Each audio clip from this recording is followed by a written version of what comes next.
Hello दोस्तों, स्वागत है आपके अपने YouTube channel BK physics master में। फिर से हाजिर हूँ क्लास 12 भौतिक विज्ञान के सभी चैप्टर के बहुत ही महत्वपूर्ण अतिलघु प्रश्न लेकर, जिनका खात्मा हम एक ही वीडियो में करने वाले हैं।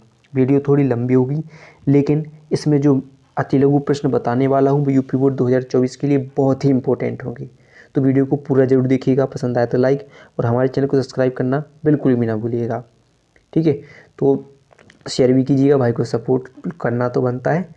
चलिए स्टार्ट करते हैं आज का पहला यानी अध्याय 1 विद्युत आवेश तथा क्षेत्र का पहला अतिलघु प्रश्न, जो कि है कूलाम के नियम का सदिश रूप बताइए। यह प्रश्न 2016-17 में पूछा गया, लेकिन 2024 के लिए बहुत ही इंपॉर्टेंट हो सकता है। ठीक है, तो फिर देखिए आंसर होगा हमारा, माना Q1 Q2 एक चिन्ह के दो बिंदु आवेश हैं। आवेश Q1 के कारण Q2 पर लगने वाला बल क्या हो जाएगा, F बराबर Q2 यानी जो 2 से 1 यानी Q1 के कारण Q2 पर लगने वाला यानी बल यानी ये हो जाएगा 21 1/4 pi epsilon naught into Q1 Q2/r², जो कि r कैप 12 क्या दर्शाता है, जहाँ r कैप 12 क्या दर्शाता है, यानी Q1 से Q2 की ओर इंगित करने वाला एकांक सदिश है। किसके कारण, कि किसके कब किस पर बल लग रहा है, Q1 के कारण Q2 पर बल लग रहा है। इसी कारण देखिए दूसरे देखेंगे कि Q2 के कारण Q1 पर लगने वाला बल यानी वही सेप F21 हो जाएगा 1/4 pi epsilon naught into Q1 Q2/r²। ये क्या दर्शाएगा, r कैप 21 क्या दर्शाएगा, जहाँ r कैप 21 Q2 से Q1 की ओर इंगित करने वाला एकांक सदिश होगा। ठीक है, बस नॉर्मल सा छोटा सा अगर आप ना लिखोगे इतना भी चल जाएगा। ठीक है, ये तो थोड़ी भाषा के लिए बताया गया है, लेकिन ये हो जाएगा किसके लिए, कूलाम के नियम का सदिश रूप हो जाएगा। चाहे ये लिख दो चाहे ये लिख दो, ठीक है, दोनों में से कोई एक लिख दो। फिर देखिए जो कि अब अगला क्वेश्चन होगा, बहुत ही इंपॉर्टेंट क्वेश्चन है यूपी बोर्ड 2024 के लिए, जो कि है विद्युत क्षेत्र की तीव्रता की परिभाषा तथा इसका मात्रक लिखिए। वेरी वेरी इंपॉर्टेंट प्रश्न हो जाएगा, तो भाई इसको जरूर देख लेना। तो आंसर क्या होगा, विद्युत क्षेत्र में किसी बिंदु पर रखे परीक्षण आवेश पर लगने वाला बल F तथा परीक्षण आवेश Q के मान की निष्पत्ति को उस बिंदु पर विद्युत क्षेत्र की तीव्रता कहते हैं और इसे E से प्रदर्शित किया जाता है। ठीक है, सिंपल भाषा कि कोई मान लो कोई विद्युत क्षेत्र है और विद्युत क्षेत्र के किसी भी परीक्षण आवेश यानी एक आवेश Q है और एक Q0 है, और इस पर लगने वाला बल और परीक्षण आवेश के अनुपात को विद्युत क्षेत्र की तीव्रता कहते हैं। इसे E से प्रदर्शित किया जाता है। मात्रक की बात की जाए तो न्यूटन प्रति कूलाम अथवा वोल्ट प्रति मीटर हो जाता है। सूत्र हो जाएगा E बराबर F/Q0। Q0 क्या होगा, यहाँ पर परीक्षण आवेश हो जाएगा। क्लियर है। चलिए तो नेक्स्ट क्वेश्चन देख लेते हैं, प्रश्न नंबर 3, जो कि है विद्युत द्विध्रुव आघूर्ण से आप क्या समझते हो। तो विद्युत द्विध्रुव के किसी एक आवेश का मान तथा दोनों आवेशों के बीच की अल्पतम दूरी के गुणनफल को विद्युत द्विध्रुव आघूर्ण कहते हैं। ठीक है, कोई मान लीजिए कोई दो के यहाँ पर देखिए कोई आवेश है Q1 और एक Q2 आवेश है, दोनों एक दूसरे से कितनी दूरी पर, r दूरी पर रखे हैं। इनके बीच की दूरी क्या है, अल्पतम दूरी कितनी है, 2l है। तो वही बात कर रहे हैं कि विद्युत द्विध्रुव के किसी एक आवेश, कोई एक आवेश और दोनों आवेशों के बीच की अल्पतम दूरी यानी 2l। कोई एक आवेश मान लेते जैसे कि कोई विद्युत द्विध्रुव आघूर्ण किससे प्रदर्शित करेंगे, P से। तो कोई एक आवेश मान लेते हैं Q है और दोनों आवेशों के बीच की अल्पतम दूरी क्या है, 2l है। इन दोनों के गुणनफल को क्या बोला जाता है, विद्युत द्विध्रुव आघूर्ण कहते हैं। इसे P से प्रदर्शित किया जाता है। ठीक है, क्लियर है, इतना हो जाएगा।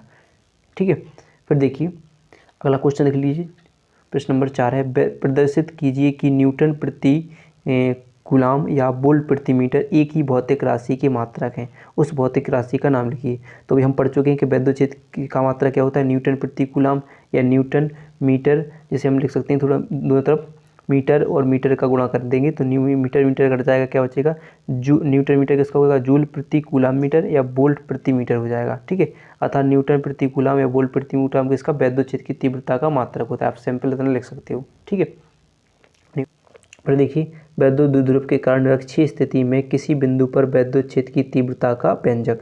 तो विद्युत क्षेत्र की तीव्रता का व्यंजक क्या होता है निरक्षीय स्थिति में, E बराबर 1/4 pi epsilon naught into P/r³ और मात्रक क्या होगा, न्यूटन प्रति कूलाम।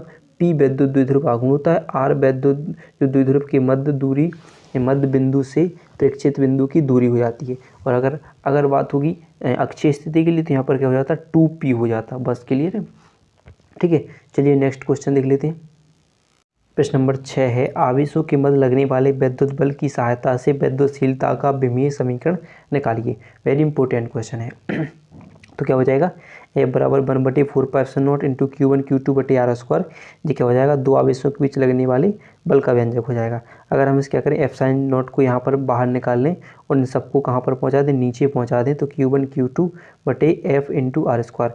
जो Q1 आवेश का मात्रा क्या, आवेश की विमा क्या होती है 80, तो 80 और 80 कितना हो जाएगा आपका ए स्क्वायर और टी स्क्वायर हो जाएगा। इसी प्रकार बल का क्या होता है mL t-2 और एल स्क्वायर, तो ये सब ऊपर जाएंगे तो आपका क्या हो जाएगा m-1 L-3 T4 और ए स्क्वायर हो जाएगा, क्योंकि नीचे से जाने पर क्या हो जाता है, चिन्ह बदल, ऊपर जाने पर चिन्ह बदल जाती है। उसे m ऊपर जाएगा तो क्या हो जाएगा -1 हो जाएगा, L कितना है 2 है, 1 है और 2 यहाँ पर, तो कितने हो जाएगा 3, ऊपर जाएंगे तो L-3 हो जाएंगी और T कितनी हो जाएंगी आपकी T4। देखो 2 जे हैं वो ऊपर स्क्वायर पहले से है, तो जी ऊपर जाएंगे तो प्लस में हो जाएंगे, तो ऊपर जाने पर भी कितने हो जाएंगे T4 हो जाएंगे और ए स्क्वायर पहले से है, तो क्या हो जाएगी विमा m-1 L-3 T4 A2 हो जाएगा। इसकी विमा जो विद्युतशीलता की विमा हो जाएगी है। ठीक है, क्लियर है। फिर देखिए प्रश्न नंबर 7 देखिए, विद्युत द्विध्रुव आघूर्ण कैसी राशि है, तो विद्युत द्विध्रुव आघूर्ण एक सदिश राशि है। क्लियर है। फिर देखिए चैप्टर 2, उसी मतलब छोटे छोटे भागों में बांटा है हमने चैप्टरों को। तो विद्युत फ्लक्स तथा गॉस की प्रमेय लिखिए। तो प्रश्न नंबर 1 है, स्थिर वैद्युतिकी में गॉस के नियम का उल्लेख कीजिए। बहुत इंपॉर्टेंट, गॉस का नियम आप खुद जानते हो। तो गॉस का नियम अनुसार किसी बंद पृष्ठ से गुजरने वाला विद्युत फ्लक्स यानी फाई उस पृष्ठ द्वारा परिबद्ध कुल आवेश Q का 1/ε0 गुना होता है, यानी फाई बराबर Q/ε0, जहाँ एप्सिलॉन क्या होता है, निर्वात की विद्युतशीलता होती है, वे पढ़ चुके हैं। ठीक है, इसकी विमानक भी निकाल चुके हैं। और मात्रक होता है इसका कूलाम स्क्वायर बटे न्यूटन मीटर स्क्वायर, इसका मात्रक हो जाता है। फिर देखिए नेक्स्ट है प्लस सिग्मा तथा माइनस सिग्मा पृष्ठ आवेश घनत्व वाली दो समांतर प्लेटों के बीच विद्युत क्षेत्र का सूत्र। तो क्या होगा E बराबर सिग्मा बटे ε0। सिग्मा क्या होगा, पृष्ठ आवेश घनत्व होगा, E विद्युत क्षेत्र होगा और ε0 क्या होगा, निर्वात की विद्युतशीलता हो जाएगी। फिर देखिए अगर प्रश्न नंबर 3 कि सिग्मा आवेश घनत्व वाले किसी अनंत विस्तार के समावेशित पृष्ठ के निकट r दूरी पर विद्युत क्षेत्र की तीव्रता का सूत्र लिखिए। तब क्या होगा, E बराबर सिग्मा बटे 2ε0 हो जाएगा। ठीक है, ये प्रश्न 2008 में पूछा गया था, लेकिन बहुत इंपॉर्टेंट हो सकता है, पेपर में नहीं आते लेकिन सवाल तो बन सकते हैं इससे, तो इसको रटना जरूर है। ठीक है, फिर देखिए प्रश्न नंबर 4 है, विद्युत फ्लक्स तथा विद्युत क्षेत्र में संबंध लिखिए, विद्युत फ्लक्स का मात्रक लिखिए। तो विद्युत फ्लक्स क्या होता है, फाई E बराबर E इंटू DA, यानी क्या होगा, विद्युत फ्लक्स तथा विद्युत क्षेत्र की तीव्रता में संबंध हो जाएगा। और मात्रक की बात करें तो न्यूटन मीटर स्क्वायर प्रति कूलम स्क्वायर अथवा वोल्ट मीटर इसका मात्रक हो जाएगा। ठीक है, फिर देखिए एक बंद पृष्ठ के भीतर n विद्युत द्विध्रुव रखे हैं, बंद पृष्ठ से निर्गत फ्लक्स कितना होगा, तो कितना होता है, 0 होता है। फिर देखिए एक गॉसियन पृष्ठ के अंदर +3Q - 2Q + Q तथा +2Q आवेश रखे गए हैं, पृष्ठ से परिबद्ध कुल विद्युत फ्लक्स कितना होगा, तो फाई बराबर Q/ε0 और Q की जगह हम क्या लिख दें, तो आपके 3Q प्लस फिर -2Q प्लस Q और +2Q/ε0 यानी 4Q/ε0 हो जाएगा। चलिए तो अगला देख लेते हैं। अध्याय 3 है स्थिर विद्युत विभव तथा धारिता। ठीक है, क्या हो जाएगा, पहला क्वेश्चन विद्युत विभव की परिभाषा दीजिए तथा इसका विमीय सूत्र लिखिए। बहुत ही इंपॉर्टेंट क्वेश्चन होगा यूपी बोर्ड 2024 के लिए, तो इसको भी याद करना है कि विद्युत क्षेत्र के किसी बिंदु पर विद्युत विभव किसी धन परीक्षण आवेश को अनंत से किसी बिंदु तक लाने में किए गए कार्य तथा धन परीक्षण आवेश के मान की निष्पत्ति के बराबर होता है। यानी बात होती है कि अगर मान लो जो कोई आवेश रखा है, कोई Q आवेश, यहाँ पर लिखा है Q0 आवेश, तो इसे अनंत से विद्युत क्षेत्र के किसी बिंदु तक, मान लीजिए किसी आवेश को, परीक्षण आवेश को अनंत से विद्युत क्षेत्र के किसी बिंदु तक लाने में किए गए कार्य तथा परीक्षण आवेश के अनुपात को विद्युत विभव कहा जाता है। यानी B बराबर W/Q0। Q0 क्या होगा, परीक्षण आवेश, और मात्रा क्या होगी, जूल प्रति कूलम या वोल्ट। विमा की बात करें तो mL² T-3 A-1 किसकी विमा हो जाती है, विद्युत विभव की विमा हो जाती है। फिर नेक्स्ट क्वेश्चन देखिए, विभव प्रवणता क्या होती है, तो विद्युत क्षेत्र में दिशा में दूरी परिवर्तन के साथ विभव परिवर्तन की दर को विभव प्रवणता कहते हैं। तो विभव प्रवणता क्या होती है, विभव में परिवर्तन की दर किसके साथ, दूरी परिवर्तन के साथ विभव में परिवर्तन की दर को विभव प्रवणता कहते हैं। -dV/dx, यानी जो डेल्टा क्या दर्शाता है, परिवर्तन को दर्शाता है। फिर देखिए नेक्स्ट क्वेश्चन, समविभव पृष्ठ की परिभाषा देखिए। तो किसी वैद्युत क्षेत्र में खींचा गया वह पृष्ठ जिस पर स्थित सभी बिंदुओं पर वैद्युत विभव क्या हो, बराबर होता है, समान होता है। कोई भी वैद्युत पृष्ठ है, मान लो प्लस क्यू है, और इस पर जो भी वैद्युत विभव होता है प्रत्येक पृष्ठ पर विभव क्या होता है, समान हो, वो क्या कहलाता है, समविभव पृष्ठ कहलाता है। ठीक है, किसी वैद्युत क्षेत्र में खींचा गया वह पृष्ठ जिस पर स्थित सभी बिंदुओं पर वैद्युत विभव क्या होता है, बराबर होता है, समान होता है, समविभव पृष्ठ कहलाता है। फिर देखिए बहुत ही इंपॉर्टेंट क्वेश्चन, जो कि संधारित्र किसे कहते हैं, संधारित्र की धारिता की परिभाषा लिखिए। तो संधारित्र क्या हो गई, संधारित्र एक ऐसा समायोजन है जिसमें किसी भी चालक के आकार में परिवर्तन किए बिना उस बिंदु पर आवेश की पर्याप्त मात्रा संचित की जाती है। क्या की जाती है, पर्याप्त मात्रा आवेश की संचित कर सकते हैं, तो क्या कहलाता है, संधारित्र कहलाता है। और बात की संधारित्र की धारिता क्या होती है, तो यदि किसी चालक को आवेश Q दिया जाए तथा आवेश के कारण इस पर विभव भी उत्पन्न हो तो चालक की धारिता C बराबर Q/V होगी। अर्थात संधारित्र को दी गई आवेश तथा उसमें उत्पन्न विभवांतर के अनुपात को संधारित्र की धारिता कहते हैं। परिभाषा क्या हो जाएगी, संधारित्र को दिए गए आवेश तथा उसमें उत्पन्न विभवांतर के अनुपात को संधारित्र की धारिता कहते हैं। इसे C से प्रदर्शित किया जाता है, यानी C बराबर Q/V, यानी कोई आवेश तथा विभवांतर के अनुपात को संधारित्र की धारिता कहते हैं। ठीक है, नेक्स्ट क्वेश्चन देख लीजिए, बहुत इंपॉर्टेंट क्वेश्चन है, देख सकते हैं आप, वेरी इंपॉर्टेंट क्वेश्चन।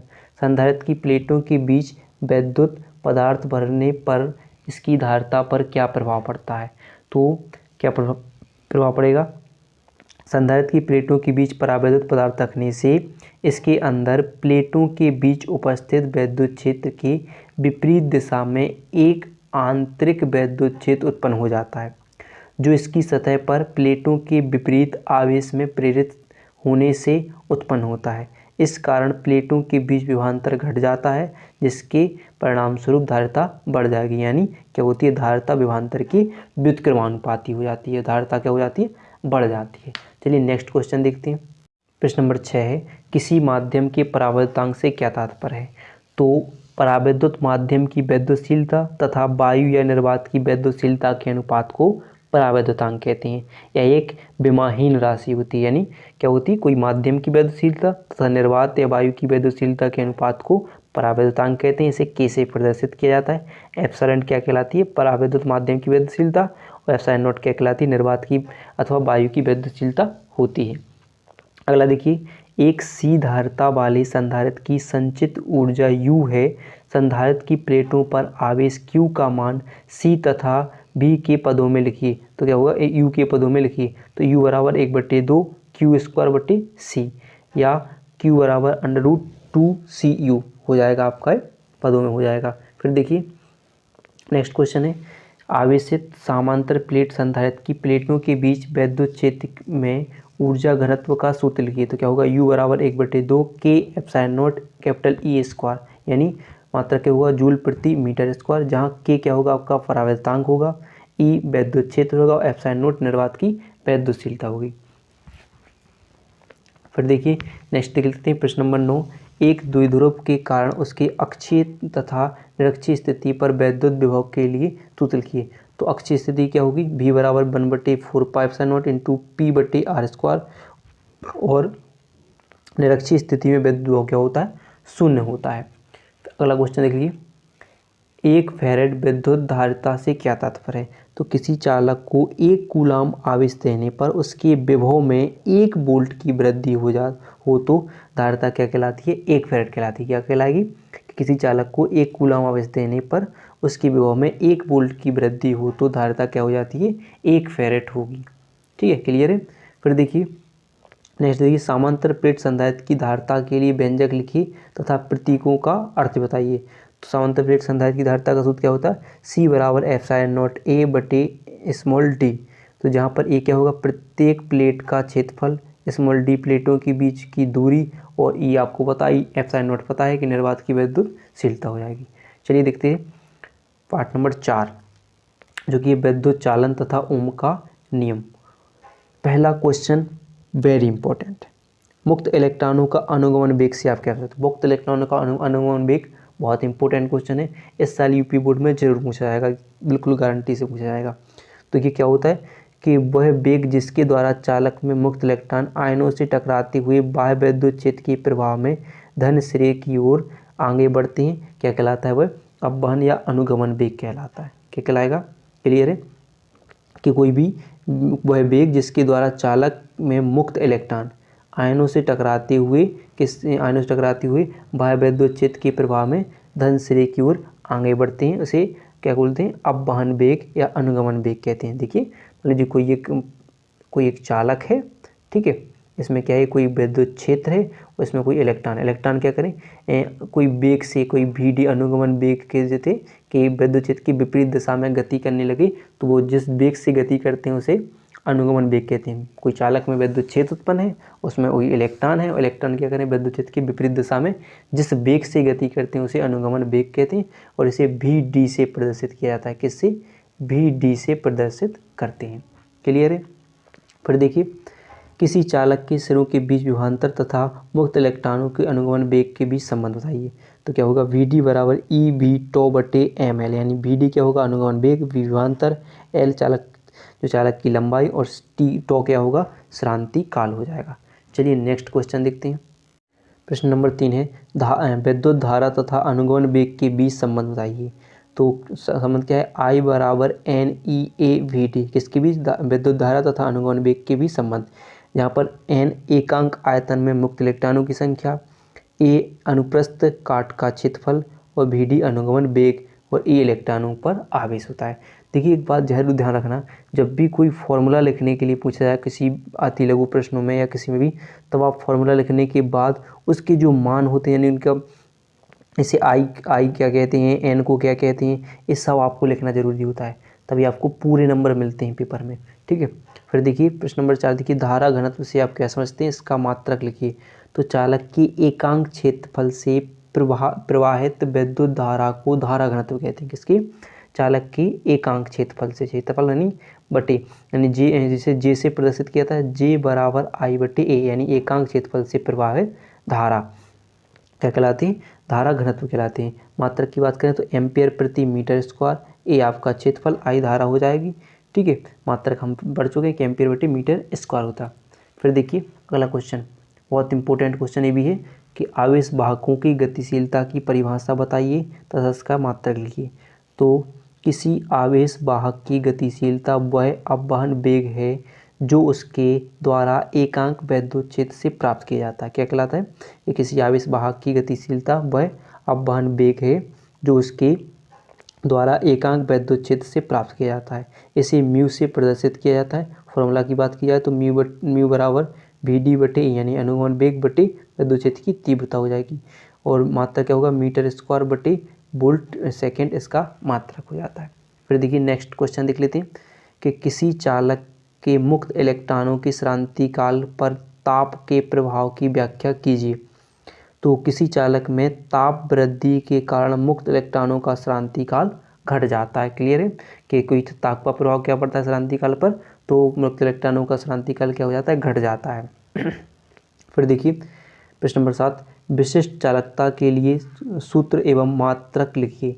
तो किसी चालक पदार्थ के विशिष्ट प्रतिरोध के व्युत्क्रम को उस पदार्थ की विशिष्ट चालकता कहते हैं। क्या हो जाएगा? फिर से रिपीट करेंगे कि किसी चालक पदार्थ के विशिष्ट प्रतिरोध के व्युत्क्रम को विशिष्ट चालकता कहते हैं। इसे सिग्मा से प्रदर्शित किया जाता है। सिग्मा बराबर क्या होगा? 1/ρ, यानी मात्रक की बात करें तो क्या हो जाएगा आपका? ओम इनवर्स और मीटर इनवर्स हो जाएगा। ठीक है, -1, और जहाँ पर ρ आपका क्या होगा? विशिष्ट प्रतिरोध हो जाएगा।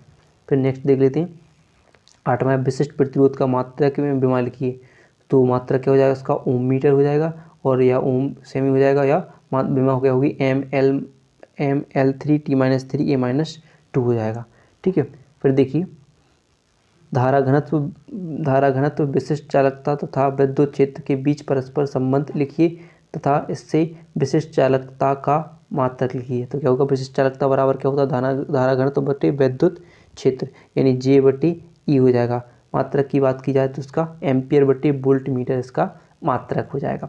चलिए तो अगला देखते हैं। अगला है किसी चालक के भीतर विद्युत क्षेत्र E तथा धारा घनत्व J में क्या संबंध है? तो विशिष्ट चालकता सिग्मा बराबर 1/ρ क्या होता है कि चालक के विद्युत क्षेत्र E तथा विद्युत धारा घनत्व J में क्या संबंध है? तो विशिष्ट चालकता बराबर सिग्मा बराबर 1/ρ, जहाँ जो आपका ρ विशिष्ट प्रतिरोध और क्या हो जाएगा, तो ρ बराबर क्या होगा E/J होता है। अगर हम तो जहाँ E विद्युत क्षेत्र की तीव्रता तथा J धारा घनत्व होगा, तो हम फॉर्मूला रख सकते हैं कि सिग्मा बराबर 1/ρ, और E की जगह हम क्या लिख सकते हैं, E की जगह लिख सकते हैं, सॉरी ρ की जगह क्या लिखेंगे E/J, तो J कहाँ पहुँच जाएगा ऊपर, तो आपका सिंपल एक फॉर्मूला हो जाएगा कि सिग्मा बराबर J/E भी हो सकता है। ठीक है, ऐसे लिख सकते हो, या ऐसे लिख दो या ऐसे लिख दो। ठीक है, फिर देखिए अगला कि अनोमीय और प्रतिरोध से आप क्या समझते हो, तो वह प्रतिरोध जो ओम के नियम का पूर्णतः पालन करता है वो क्या कहलाता है, नहीं करता है, अनोमीय परिपथ कहलाता है। जो करता है वो ओमीय परिपथ कहलाता है। उदाहरण की बात करी जाए तो विद्युत बल्ब का तंतु व डायोड क्या है, एक अनोमीय प्रतिरोध है। ठीक है, फिर देखिए किसी तार का प्रतिरोध R है, ओम है, यदि इसे मूल लंबाई के n गुना खींचा जाता है तो इस नए तार का प्रतिरोध क्या होगा, तो खींचे हुए तार का प्रतिरोध क्या होगा, R बराबर n² R होगा। फिर देखिए अगला, देखिए अगला है किरचॉफ के नियम तथा विद्युत परिपथ चैप्टर होगा। छोटा सा चैप्टर, मतलब इसे छोटे छोटे भागों में चैप्टरों को तोड़कर हम पढ़ रहे हैं।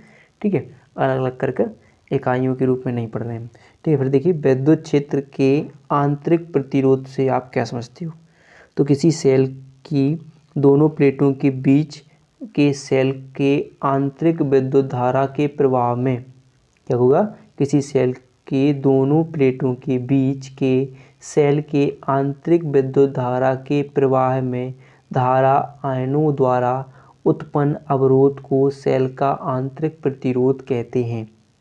अगला देखिए, अगला होगा प्रश्न नंबर 2, किरचॉफ का धारा नियम लिखिए। तो धारा नियम क्या होता है कि किसी विद्युत परिपथ में किसी भी संधि पर मिलने वाली समस्त धाराओं का बीजगणितीय योग 0 होता है, यानी सिग्मा I बराबर 0 होता है। जो संधि की ओर आती हैं वे धनात्मक होती हैं, जो संधि से दूर जाती हैं वे ऋणात्मक धाराएं होती हैं। ठीक है, फिर अगला देखिए, व्हीटस्टोन सेतु में यदि सेल तथा धारा मापी की स्थिति को आपस में बदल दिया जाए तो संतुलन की स्थिति पर क्या प्रभाव पड़ेगा और क्यों, तो क्या होगा, कोई प्रभाव नहीं पड़ेगा। इसका कारण यह है कि सेल तथा धारा मापी व्हीटस्टोन सेतु के विकर्णों के सिरों पर जुड़े होते हैं। किसी भी एक विकर्ण के सिरों के बीच सेल जुड़ने पर इसके विकर्ण के सिरे पर समविभव होने के कारण सेतु क्या होगा, संतुलित रहता है। फिर देखिए इसी प्रकार देख लेते हैं, व्हीटस्टोन सेतु की संतुलित सिद्धांत की शर्त बताइए। तो इसकी संतुलित अवस्था की शर्त क्या होती है कि वो P/Q बराबर R/S होती है। ये बहुत इंपॉर्टेंट क्वेश्चन हो जाएगा। चलिए और देखते हैं, व्हीटस्टोन सेतु की सर्वाधिक सुग्राही होने की शर्त क्या है। तो व्हीटस्टोन सेतु की भुजाओं में लगे चारों प्रतिरोध जब एक ही कोटि के होते हैं तो यह सर्वाधिक सुग्राही होता है। ठीक है, कब होगा, जब चारों प्रतिरोध एक ही कोटि के होंगे तो यह सबसे अधिक सुग्राही होगा। फिर देखिए नेक्स्ट है, किसी सेल का आंतरिक प्रतिरोध किन कारकों पर निर्भर करता है। तो नंबर 1, सेल के दोनों प्लेटों के बीच की दूरी पर। नंबर 2, विद्युत अपघट्ट की सांद्रता बढ़ाने पर सेल का आंतरिक प्रतिरोध बढ़ जाता है। फिर देखिए प्रश्न नंबर 7 है, किसी सेल के टर्मिनल विभवांतर विद्युत वाहक बल एवं आंतरिक प्रतिरोध में क्या संबंध है। तो कि स्मॉल r बराबर कैपिटल R EV-1, जहाँ पर R क्या होगा, आंतरिक प्रतिरोध, E विद्युत वाहक बल और V टर्मिनल विभवांतर हो जाएगा। नेक्स्ट देख लेते हैं, किरचॉफ का पहला नियम तथा दूसरा नियम किस भौतिक राशि संरक्षण पर आधारित है। तो पहला नियम आवेश संरक्षण पर आधारित होता है और दूसरा नियम ऊर्जा संरक्षण पर आधारित होता है। बहुत इंपॉर्टेंट क्वेश्चन होगा यह प्रश्न, जो आपके विकल्प में भी पूछ लिया जा सकता है। किरचॉफ का प्रथम नियम किसके संरक्षण पर आधारित है।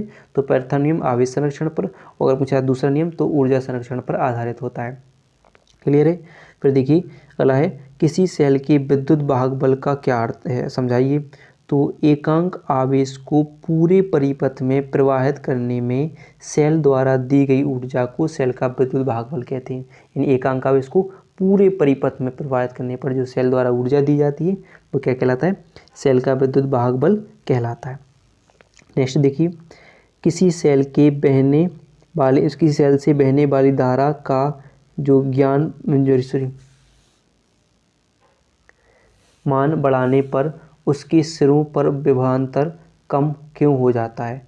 तो आंसर होगा आंतरिक प्रतिरोध R के कारण V बराबर E माइनस आई आर। यदि I का मान बढ़ेगा तो V का मान बढ़ जाएगा, यानी घटेगा, सॉरी क्या होगा, V का मान घट जाएगा। किसका मान?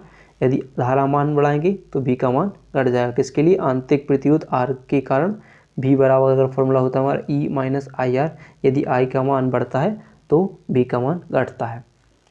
फिर देखिए नेक्स्ट है, मिश्रित क्रम में सेलों के संयोजन में अधिकतम धारा का क्या शर्त है? तो मिश्रित क्रम में बाह्य परिपथ में धारा का मान अधिकतम तब होगा जब परिपथ में लगी बैटरी का कुल आंतरिक प्रतिरोध बाह्य परिपथ में प्रतिरोध के बराबर होगा। यानी जो कैपिटल R बराबर क्या होगा, आंतरिक प्रतिरोध स्मॉल r के बराबर हो जाएगा, तब होगा उसमें मिश्रित क्रम में संयोजन की अधिकतम धारा का शर्त हो जाएगी। फिर देखिए, दो प्राथमिक विद्युत सेलों के नाम बताइए। तो पहला होगा वोल्टीय सेल, दूसरा होगा डैनियल सेल, तथा सीसा संचायक सेल एक द्वितीयक सेल होता है। तो और देखते हैं, अगला क्वेश्चन है, यानी अध्याय 6 का पहला क्वेश्चन होगा विद्युत धारा तथा चुंबकीय प्रवाह के। पहला क्वेश्चन होगा, एक समान चुंबकीय क्षेत्र से क्या तात्पर्य है? उदाहरण द्वारा समझाइए। तो जिस क्षेत्र में चुंबकीय बल रेखाएं समांतर व समदूरस्थ हो तो वह एक समान चुंबकीय क्षेत्र कहलाता है। क्या? कि जिस क्षेत्र में चुंबकीय बल रेखाएं समांतर व समदूरस्थ हों तो वह क्या कहलाता है? वह समान चुंबकीय क्षेत्र कहलाता है। लंबी धारावाही परिनालिका के केंद्र पर चुंबकीय क्षेत्र एक समान होता है। क्लियर है? फिर देखिए अगला है, सेकंड क्वेश्चन है, चुंबकीय फ्लक्स घनत्व तत्व का अंतरराष्ट्रीय पद्धति में मात्रक लिखिए।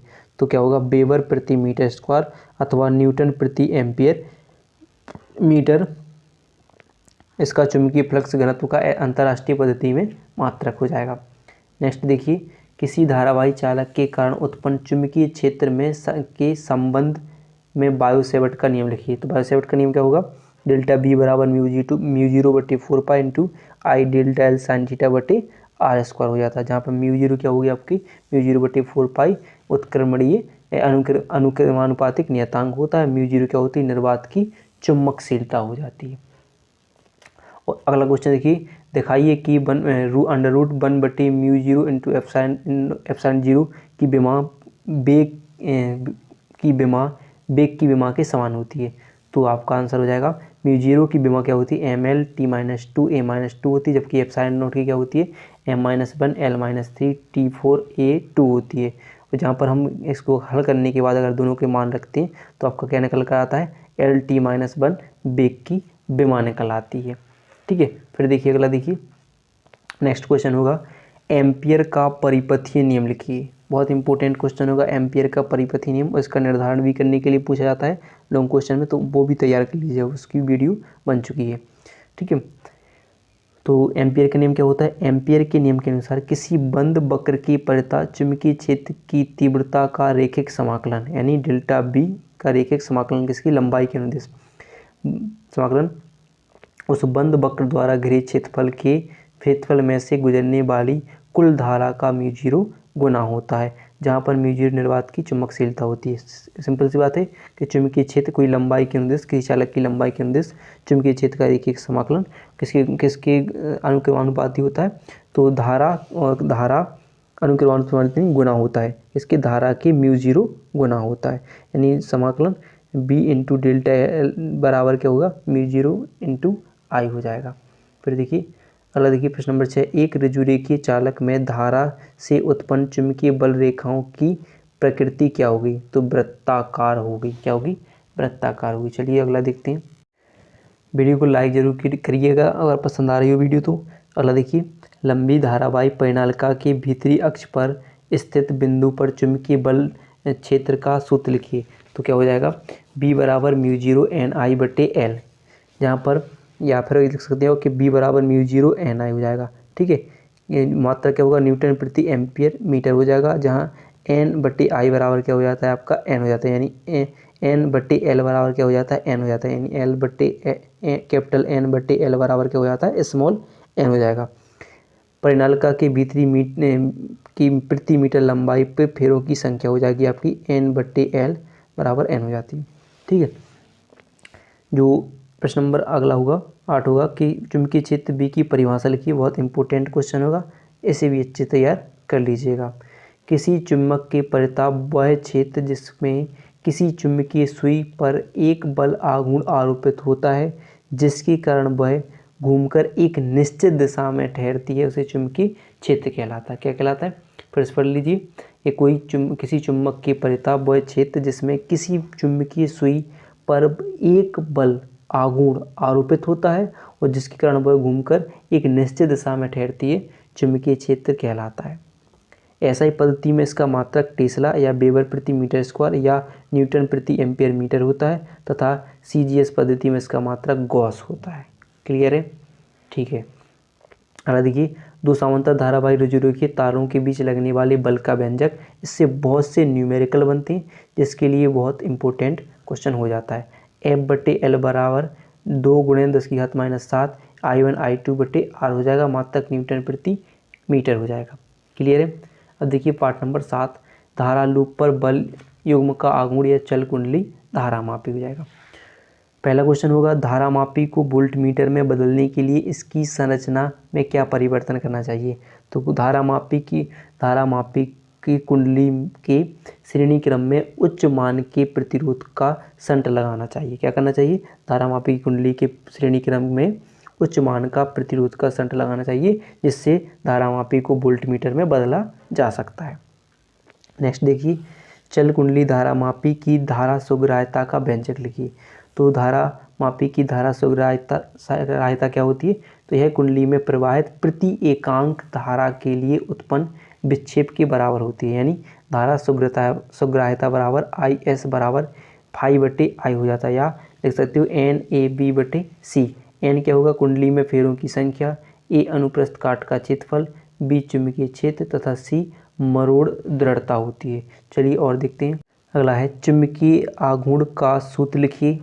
चुंबकीय आघूर्ण का सूत्र क्या हो जाएगा? चुंबकीय द्विध्रुव आघूर्ण बराबर क्या हो जाएगा? M बराबर NIA, जहाँ पर N फेरों की संख्या, I धारा, A क्षेत्रफल और आप M जानते हो कि चुंबकीय द्विध्रुव आघूर्ण होगा। और चुंबकीय द्विध्रुव आघूर्ण कैसी राशि होती है? तो एक सदिश राशि होती है। क्लियर है?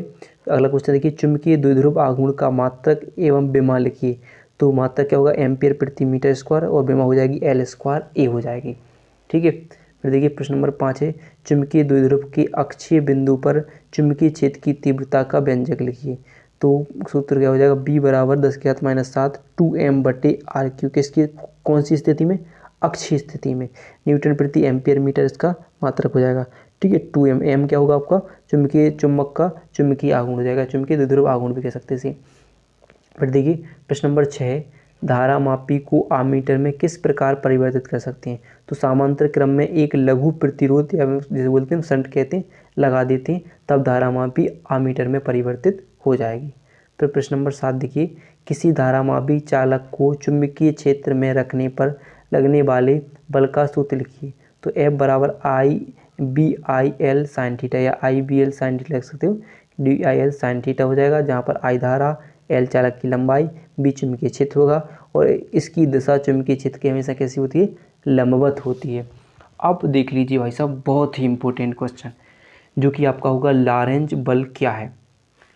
किसी चुंबकीय क्षेत्र में गतिमान आवेश पर लगने वाले बल को लॉरेंज बल कहते हैं। क्या कहें? किसी चुंबकीय क्षेत्र में गतिमान आवेश पर लगने वाले बल को लॉरेंज बल कहते हैं। इसी F सूत्र क्या हो जाएगा इसके लिए? F बराबर QVB sin θ होगा। बल की दिशा B तथा B दोनों के लंबवत होती है। जो बल की दिशा होती है, जो बल की दिशा B तथा चुंबकीय क्षेत्र B के हमेशा क्या होती है? लंबवत होती है। क्लियर है? फिर देखिए, चुंबकीय क्षेत्र की लंबवत गति करते अल्फा कणों के मार्ग वृत्ताकार होते हैं, इसका कारण बताइए। तो अल्फा कण पर कार्यरत बल नियत होता है तथा यह सदैव अल्फा कण के लंबवत कार्यरत है, अतः कण वृत्ताकार पथ पर गतिमान होते हैं। चलिए नेक्स्ट देखते हैं।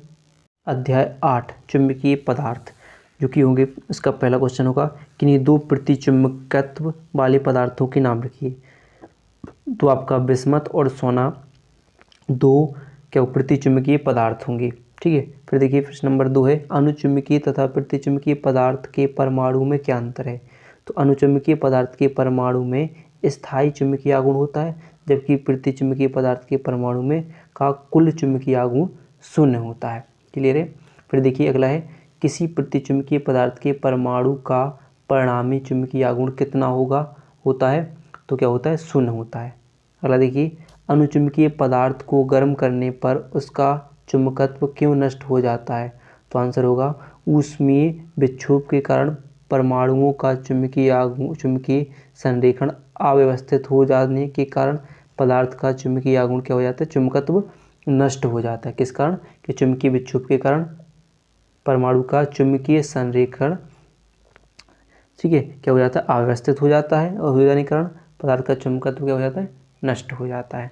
ठीक है। अगला देखिए, अगला है, अनुचुंबकत्व, प्रतिचुंबकत्व एवं लोह चुंबकत्व में कौन सा गुण सभी पदार्थों में होता है, तो आंसर होगा प्रतिचुंबकत्व का गुण सभी पदार्थों में पाया जाता है। अगला देखिए प्रश्न नंबर 6, तो एक धारावाही लूप चुंबकीय द्विध्रुव की भांति कैसे व्यवहार करता है, तो आंसर होगा जब धारावाही लूप को एक समान चुंबकीय क्षेत्र में रखा जाता है तो इस पर एक परिणामी बल युग्म का आघूर्ण कार्य करता है। यही व्यवहार एक चुंबकीय द्विध्रुव का होता है। अगला पाठ देखते हैं। अगला चैप्टर है विद्युत चुंबकीय प्रेरण, और पहला क्वेश्चन होगा उसका कि चुंबकीय फ्लक्स की परिभाषा तथा इसका मात्रक, इसका विमीय सूत्र लिखिए। क्या बोलेगा, विमीय सूत्र लिखना है।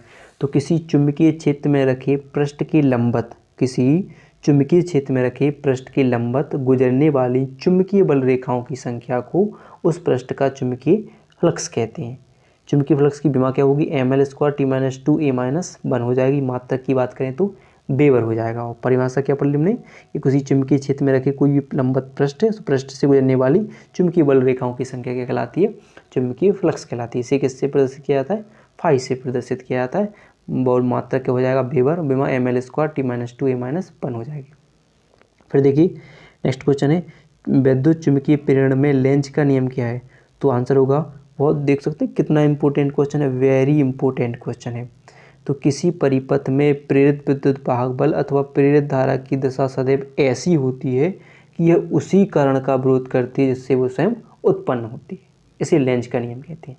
किसी परिपथ में प्रेरित विद्युत वाहक बल की प्रेरित विद्युत वाहक बल अथवा प्रेरित धारा की दिशा सदैव ऐसी होती है कि वह उसी कारण का विरोध करती है जिसके कारण वह स्वयं उत्पन्न होती है। चलिए अगला देखते हैं। अगला है प्रेरित धारा ज्ञात करने के लिए फ्लेमिंग के दाएं हाथ का नियम लिखिए। तो फ्लेमिंग के दाएं हाथ का नियम क्या होता है, कि फ्लेमिंग के दाएं हाथ के नियम अनुसार यदि हम दाएं हाथ का अंगूठा और उसके पास वाली दोनों उंगलियों को एक दूसरे के लंबवत फैलाएं, तब यदि पहली उंगली चुंबकीय क्षेत्र की दिशा में तथा अंगूठा चालक पे चलने की दिशा को प्रदर्शित करेगा तथा बीच वाली उंगली क्या करेंगी, प्रेरित धारा की दिशा को प्रदर्शित कर देगी। सिंपल भाषा ध्यान रखनी है, एक सामने मान लो 3 उंगली हो, एक सामने की उंगली, एक बीच वाली उंगली और एक अंगूठे को इस प्रकार फैलाना है कि तीनों परस्पर लंबवत रहें।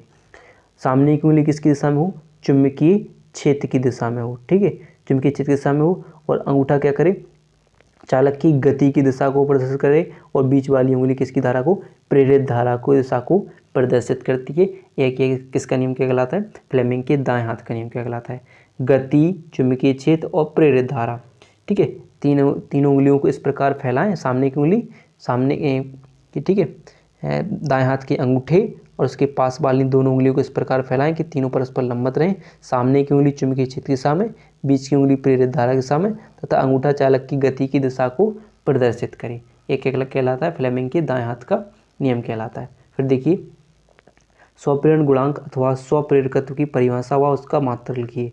तो किन्हीं दो कुंडलियों के बीच स्वप्रेरण गुणांक अथवा स्वप्रेरकत्व उस प्रेरित विद्युत वाहक बल के संख्यात्मक मान के बराबर होता है जो कि उसी कुंडली में धारा परिवर्तन की दर एकांक होने पर उत्पन्न होता है। इसका मात्रक हेनरी होता है। क्लियर है। फिर देखिए अगला देखिए अन्योन्य प्रेरण गुणांक की परिभाषा दीजिए तथा इसका व्यवहारिक उदाहरण भी दीजिए। तो किन्हीं दो कुंडलियों के बीच अन्योन्य प्रेरण गुणांक अथवा अन्योन्य प्रेरकत्व संख्यात्मक रूप से किसी एक कुंडली में चुंबकीय फ्लक्स ग्रंथियों की संख्या के बराबर होता है जबकि दूसरी कुंडली में 1 एम्पीयर की धारा प्रवाहित हो रही हो। इसका व्यवहारिक उदाहरण ट्रांसफार्मर की कार्यप्रणाली इसका एक उदाहरण हो जाएगी। फिर देखिए अगला देखिए 6, एक हेनरी प्रेरकत्व को परिभाषित कीजिए। तो क्या होगा, यदि एक कुंडली में 1 एम्पियर 1 सेकेंड की दर से धारा परिवर्तन के कारण 1 वोल्ट का प्रेरित विद्युत वाहक बल उत्पन्न होता है तो उस कुंडली का स्वप्रेरण गुणांक 1 हेनरी के तुल्य होता है। यानी 1 हेनरी बराबर 1 वोल्ट बटे 1 एम्पियर इंटू 1 सेकेंड हो जाएगा। ठीक है, नेक्स्ट देख लीजिए कि वैद्युत चुंबकीय प्रेरण क्या होता है, इस पर आधारित 2 युक्तियों के नाम लिखिए। तो परिवर्ती चुंबकीय क्षेत्र द्वारा विद्युत वाहक बल अथवा विद्युत धारा उत्पन्न होने की घटना को वैद्युत चुंबकीय प्रेरण कहते हैं। विद्युत जनित एवं ट्रांसफार्मर विद्युत चुंबकीय प्रेरण के सिद्धांत पर आधारित होते हैं। चलिए नेक्स्ट देखते हैं, पाठ नंबर 10 प्रत्यावर्ती धारा का पहला क्वेश्चन होगा, कुंडली में उत्पन्न विद्युत वाहक बल का व्यंजक लिखिए। तो विद्युत वाहक बल E बराबर NBA साइन ओमेगा टी हो जाएगा, जहाँ N फेरों की संख्या, जो आपका B चुंबकीय क्षेत्र, A क्षेत्रफल और ओमेगा क्या होगा, गुणन आवृत्ति हो जाएगी। फिर देखिए प्रत्यावर्ती धारा का मान घटाने के लिए प्रतिरोध की अपेक्षा उत्प्रेरकत्व क्यों अधिक उपयुक्त होता है। तो प्रत्यावर्ती का धारा मान घटाने के लिए प्रतिरोध की अपेक्षा प्रेरकत्व अधिक उपयुक्त होता है, क्योंकि प्रेरकत्व में विद्युत ऊर्जा का ऊष्मा के रूप में ह्रास नगण्य होता है। किसमें, जो प्रेरकत्व में विद्युत ऊर्जा का ऊष्मा के रूप में ह्रास क्या हो जाता है, बिल्कुल नगण्य होता है, जिस कारण क्या कर सकते हैं कि प्रत्यावर्ती धारा का मान घटाने के लिए प्रतिरोध की अपेक्षा प्रेरकत्व का उपयोग किया जाता है। फिर देखिए अगला क्वेश्चन है कि AC स्रोत की आवृत्ति में परिवर्तन के साथ संधारित्र प्रतिघात में विचरण को दर्शाने के लिए ग्राफ खींचिए। तो यहाँ पर क्या बनाना है कि ग्राफ बनाना है, एक ग्राफ बना हुआ है, इसको आप बना लेना। ठीक है, अगला देखिए, और जहाँ पर संधारित्र की प्रतिघात के लिए सूत्र लिखा है XC बराबर 1/2πfc। यहाँ पर F क्या होगी, आपकी आवृत्ति होगी। यहाँ पर देखिए अगला क्वेश्चन है, RC का विमीय समीकरण निकालिए जबकि R प्रतिरोध तथा C धारिता है। तो R की विमा क्या होगी, ml² T-3a-1 और C की क्या होगी m-1 l-2 T4 a², जहाँ RC की विमा क्या हो जाएगी, T हो जाएगी, क्या हो जाएगी, T हो जाएगी। ठीक है, तब RC की विमा क्या हो जाएगी कि T क्लियर हो जाएगी। ठीक है, सबको यहाँ पर देखिए कट जाना है, ये सब कटना है, सिर्फ क्या बचना है इसमें, T बचना है। देखो T4 है, प्लस का है, ये माइनस का है, यहाँ पर क्या बचना है, सिर्फ T बचना है। फिर देखिए अनुनादी आवृत्ति किसे कहते हैं, अथवा श्रेणी LCR प्रत्यावर्ती धारा परिपथ में अनुनादी आवृत्ति के लिए निगमन कीजिए। तो अनुनादी की स्थिति में प्रेरण प्रतिघात तथा धारितीय प्रतिघात बराबर होते हैं, तब इस स्थिति में आवृत्ति अनुनादी आवृत्ति कहलाती है, जिसके लिए फॉर्मूला होता है XL बराबर XC या WL बराबर 1/WC या W बराबर 1/√LC या 2πf बराबर 1/√LC हो जाएगा, जहाँ अनुनादी आवृत्ति F बराबर 1/2π√LC हो जाती है। क्लियर है। पर देखिए एक क्वेश्चन इससे बहुत न्यूमेरिकल बनेंगे आपके यूपी बोर्ड में। तो आपका क्वेश्चन होगा LCR प्रत्यावर्ती धारा परिपथ में प्रतिबाधा का सूत्र। तो Z बराबर √R² plus XL minus XC। ठीक है, ये हो जाएगा, प्रेरण प्रतिघात और धारितीय प्रतिघात हो जाते हैं XL और XC। ठीक है, फिर देखिए प्रत्यावर्ती धारा परिपथ में व्यय शक्ति का सूत्र लिखिए। यदि प्रत्यावर्ती धारा परिपथ में केवल संधारित्र हो तो व्यय शक्ति कितनी होगी। तो व्यय शक्ति क्या होगा, P बराबर VRMS या IR into IRMS cos phi हो जाएगा। यदि प्रत्यावर्ती धारा परिपथ में केवल संधारित्र हो तब व्यय शक्ति क्या होगी, P बराबर 0 हो जाएगी। चलिए देखते हैं अध्याय 11, लास्ट अध्याय होगा इस किताब का, यानी पहली बुक किताब का भाग 1 का लास्ट अध्याय होगा विद्युत चुम्बकीय तरंगें। तो पहला क्वेश्चन होगा विद्युत चुम्बकीय तरंगों का स्रोत क्या है। तो विद्युत तथा चुम्बकीय क्षेत्र। फिर सेकंड क्वेश्चन होगा विद्युत चुम्बकीय स्पेक्ट्रम में सबसे अधिक तथा सबसे कम तरंगदैर्घ्य की तरंगों के नाम लिखिए। तो सबसे अधिक तरंगदैर्घ्य की तरंग रेडियो तरंग हैं और सबसे कम तरंगदैर्घ्य की हैं गामा किरणें हैं। ठीक है, फिर देखिए अगला है विद्युत चुम्बकीय तरंगों के स्पेक्ट्रम की आवृत्ति के बढ़ते हुए क्रम में लिखिए। तो सबसे पहले रेडियो तरंगें, फिर माइक्रो तरंगें, फिर अवरक्त विकिरण, फिर दृश्य विकिरण, फिर परावैंगनी विकिरण, फिर एक्स किरणें और फिर गामा किरणें आती हैं। क्लियर है। फिर देखिए प्रश्न नंबर 4 है, एक्स किरणों के प्रमुख 2 गुण और उपयोग लिखिए। तो एक्स किरणों के 2 गुण क्या होंगे? एक्स किरणें विद्युत तथा चुंबकीय क्षेत्रों से प्रभावित होती हैं क्योंकि ये आवेशित कण नहीं है, और ये किरणें प्रतिदीप्त उत्पन्न करती हैं। उपयोग वैज्ञानिक अनुसंधान में और चिकित्सा के क्षेत्र में इसका उपयोग किया जाता है।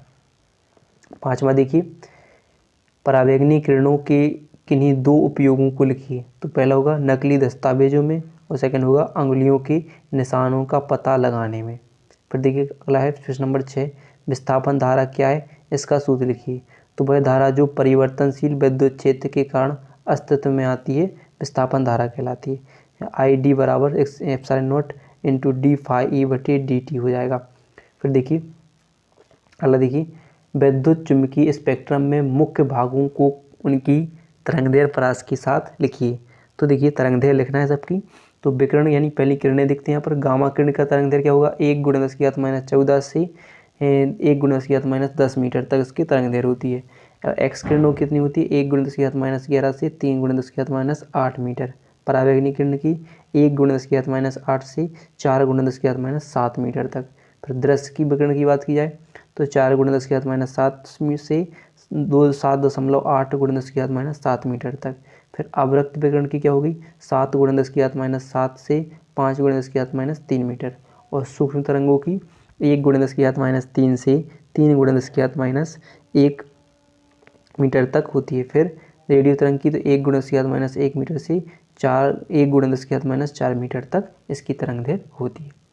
तो ये हो जाएंगे आपकी फर्स्ट बुक के सभी इंपॉर्टेंट अति लघु प्रश्न। अगर वीडियो पसंद आई हो तो वीडियो को लाइक और चैनल को सब्सक्राइब करना ना भूलिएगा।